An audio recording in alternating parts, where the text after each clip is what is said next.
खान साहब घबराए हुए और ये जब से जुलूस में कहते थे घबराना मत, खुद घबराए हुए। अब मुझे बताओ 1952 का आर्मी एक्ट के मुताबिक कोई ट्रायल ओपन यानी कोर्ट में नहीं होता है, उनकी अपनी अदालतें हैं, उनकी अपनी अदालतें हैं, उनके अपने सब कुछ है। तो आप मुझे बताओ कि ओपन कैसे होगा, नंबर एक बात। दूसरी बात ये कि खान साहब को ये फिक्र क्यों लगी है, अगर उसने चोरी नहीं की है बकौले मोमन साहब की, अगर उसका दाग नहीं है उसके ऊपर, तो क्यों घबरा रहा है? इसका मतलब ये कि कोई डकैत कातिल पकड़ा जाता है तो उसका साथी जरूर परेशान होता है कि यार ये तो मेरा नाम भी नहीं लेगा क्योंकि सारे करतूत तो मैंने साथ किए। और फिर जनरल फैज ने जब मेरे जैसे छोटे कारकुन के खिलाफ उसने एक एमएनए के लिए इतना भागदौड़ की है, तो अब ये समझ लो कि वो सेनेट की तारे और वो आरटीएस सिस्टम बिठाना 2018 में, ये सारी चीजें तो अभी आएंगी जब दो जूते पड़ेंगे। लफ्ज याद रखना, दो जूते पड़ेंगे जनरल फैज को, ठीक है।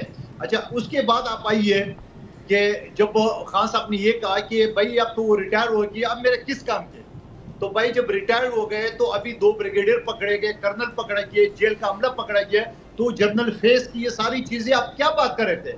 आप यही प्लानिंग कर रहे थे जनरल फैज आपके जरिए इस पाकिस्तान का सत्यानाश करने पे तुला हुआ था, जबकि उसी मुल्क का नमक का है और उसी मुल्क का वो जनरल बनाता और उसी मुल्क का वो DGI बनाता। तो मैं समझ रहा हूँ ऐसे करदारों को जूते छोटे लफ्ज है, उनको वो बर्तराक सजा देनी चाहिए कि आइंदा कोई आदमी पाकिस्तान के खिलाफ इस तरह ना करे।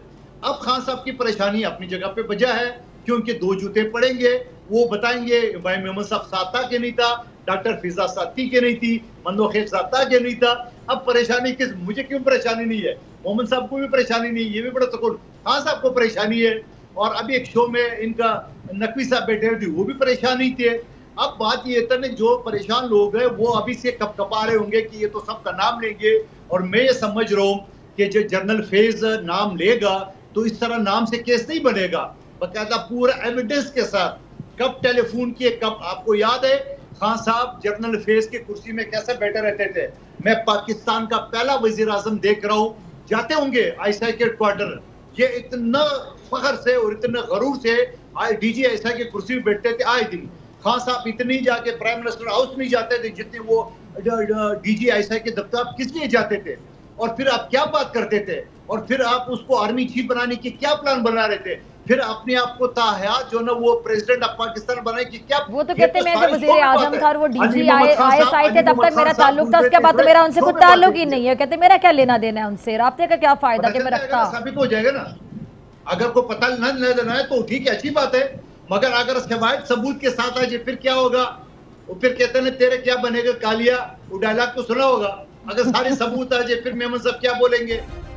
सब्सक्राइब करें और बेल दबाएं ताकि कोई खबर रह न जाए।